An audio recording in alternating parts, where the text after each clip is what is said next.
486说愿大 S 务必投胎到中国，永远当中国人。他妹妹也是非常的恶劣下流，无耻到了极点。艺人大 S 过世被证实了流感并发肺炎骤逝，网友就整理了大 S 的病程。那1月29号，大 S 出现了咳嗽跟哮喘的症状，可是，在当天晚上，大 S 就没有再离开旅馆。2月1号的晚上，医院开了药，但是大 S 并没有继续在东京的医院就医，而是选择回到旅馆来休养。2月2号凌晨，突然的病情恶化，再次叫救护车送医可是经过抢救之后呢，大 S 在早上7点呢宣告不治。大 S 的后续遗体会在当地火化，并且变成骨灰，由小 S 等家人带回台湾。其实过去徐家其实跟马英九的关系是相当不错的，那也公开的出来替马英九讲过话，很容易成为一个攻击的焦点。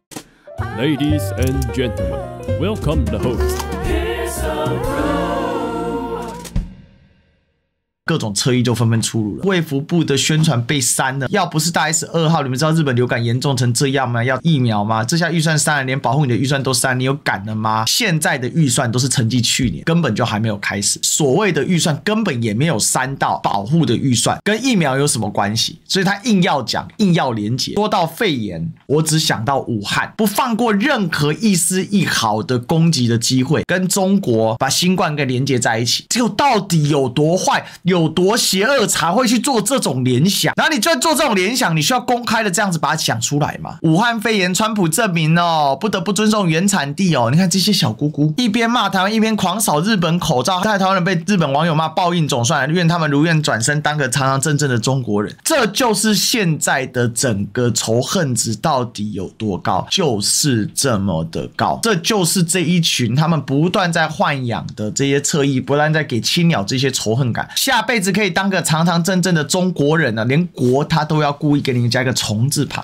不放过任何可以羞辱攻击人的事情。在日本过世的中国人怎么看都是外国新闻吧？下辈子可以堂堂正正当中国人，真是中国人死是中国鬼。愿他来生当个堂堂正正的中华人民共和国国民，受人上最挚爱的祝福，节安顺便。没有一个一丝一毫的空档要放过这件事，这就是青鸟的水准。大 S 最象征性正是那一场婚姻，带动了一批是所谓的两岸交往婚配的一个状况交流走向和解，对，甚至按一家亲。现在这个已经是政治不正确了，可以看到这个很大的一个变化。相信接下来几天在两岸活动的艺人，事实上承受了极为巨大压力，就是他们用撕裂的方法还在搞。他假设是为了养绿匪，反共救国吗？笑死了！到这个时代，整个台湾整体气氛的变坏，政治人物可以上小 S 的节目，你不一样立场的人看，你也不会受到影响。可是今天你只要政治立场很对立、很尖锐，你只要上一个贺龙也好，伯恩也好，整个另外一方面的网友就会去攻击台湾为什么会变成这样。在过年前沸沸扬扬的罢免潮点起来的是谁？执政党。可是他们用的是谎言，这个谎言都是在过去我们那个时代，这是一翻两瞪眼的，还有什么好说的？可是现在居然谎言可以变成真理，而且是由政府带头去倡议。可是呢，偏偏民众就买单，全部都是谎言。可是这个谎言是由我们的执政当局带头倡议的，他们深信不疑，不但深信不疑，而且把它变成情绪。我就是说非常感慨就是说当执政党带头输不起，带头去发动罢免的时候，它带动一种社会气氛是非常不好的。从大 S 的离开表示哀悼，一个时代的逝去，我们同时也去缅怀跟怀念他活跃的那个年代。那个年代的时候是政治气氛相对比较放松。赖清德真的议程最重要一题就是所谓的发动大罢免，要让国民党、民众党的立委下台。我觉得这个是完全不一样的思维。陈水扁至少还努力的让国家向前走，可是赖清德的就是让我们觉得他只想把国家打烂，而且被他所煽动出来的这些台湾人，我必须老实讲，我的好朋友不见得那么懂政治，他们相信谣言，现在都非常气愤，说国民党、民众党砍了文化预算。可是这东西都是非常好去辩驳的东西，可是他们深信不疑。为什么？因为传言说政府用了很多的资源速发部等等用了很多方法，不断的去洗，让这些民众看到的资讯都是负面的资讯，然后情绪就出来了。对，我觉得这是非常不好的情况，就是说当执政党带头当家闹事之外，还当家去煽动跟蛊惑人心，然后去制造社会对立、撕裂社会，我觉得这是非常糟糕的。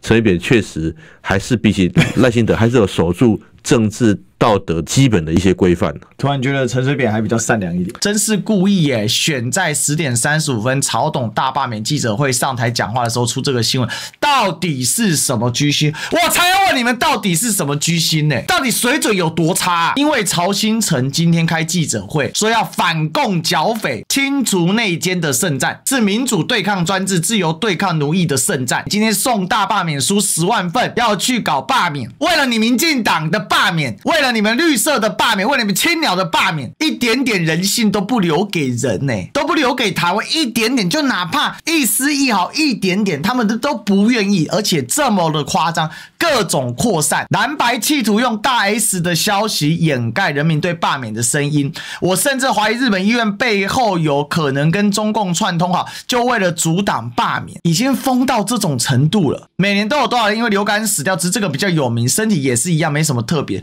他们已经到这种疯狂的程度。民进党他已经把他的群众、把青鸟们训练成所有的内容都会跟政治做恶意性质的连结，只为了达成他的目的。这一些人他在网络上到处在扩散这个，完全没有人性。不意外，为什么这种青鸟头子会去讲出这种话？每天在那边说说唱跳跳的，把政治恶斗、霸凌台湾的社会当成一种常态，连人死了都不放过。大 S 只是政治立场跟你不一样，这样子的去残虐他们，这是台湾吗？谁把台湾变这样子？真是坏到极点啊！赖清德、柯建铭、沈伯洋、八炯温子瑜、486、陈延长，每一个都是凶手，每一个都是撕裂台湾社会、捅台湾社会、杀害台湾社会善良正常运作的凶手，已经到了疯魔的程度。这就是我们所看到现在整个社会他们这些青鸟在干的事情，就这样，而且还不断在增加，完全停不下来。这就是造就了一个非常恐怖的一个现象跟事实，就是绿色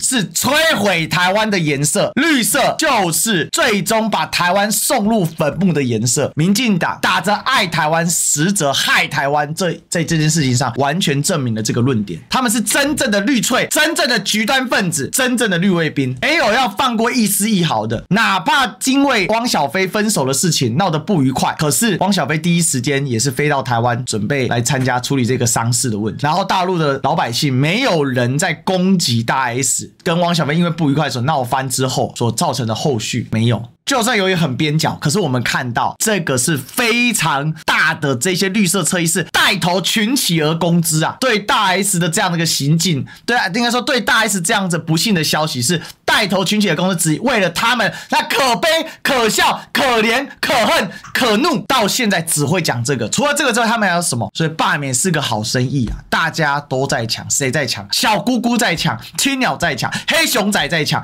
青鸟头在抢，曹新成在抢，把台湾摧毁也在所不惜。这就是我们今天所看到，所以我们延伸谴责，揭发他们的行径，让社会更多有良知、有正义的人知道这背后恐怖的真相。